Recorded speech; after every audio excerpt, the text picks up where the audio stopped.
Today, we're going to be talking about taking ownership of the results that you've created. So, a lot of times when we achieve something, our brain really wants to just delegate that ownership to something else. It was the right time. This person helped me. I got lucky. It was a fluke. It'll never happen again. Like looking at these things where it doesn't want to take that ownership. And I want you to ask yourself, what would happen if you took ownership over what you've created and what you've achieved? How would you feel? Maybe you would have more confidence.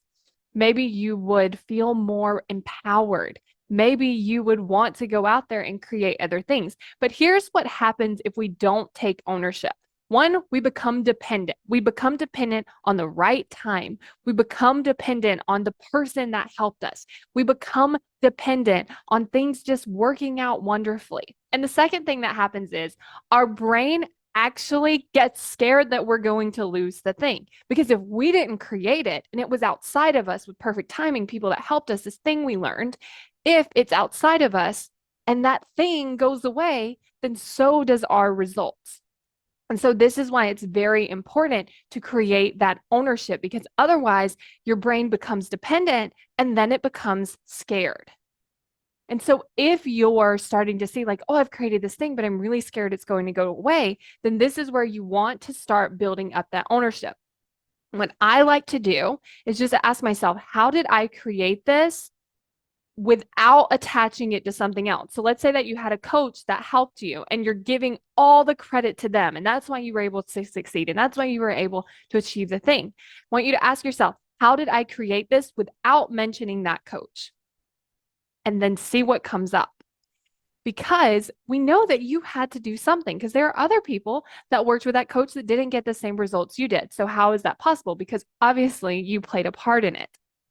And so, I want you to really look at like, how did I create this thing? Maybe your brain isn't really attaching it to something else, but it is still not taking ownership. So, just simply asking yourself, how did I create this result? List out every single thing that you can come up with, even if it's like, I don't know this for sure, but possibly this is what helped me create it. Write that down too, because then you can start to see, oh, I wanted a result.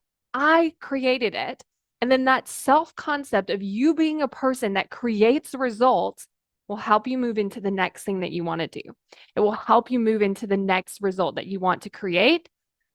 And it will help create more of that safety where it's like, okay, if something doesn't go the way that I thought it would, if something didn't create results that I wanted, or something showed up and now I think that it's harder for me to create the result, I know that I'm the one that created the result. So I know that I can go out there and figure it out again.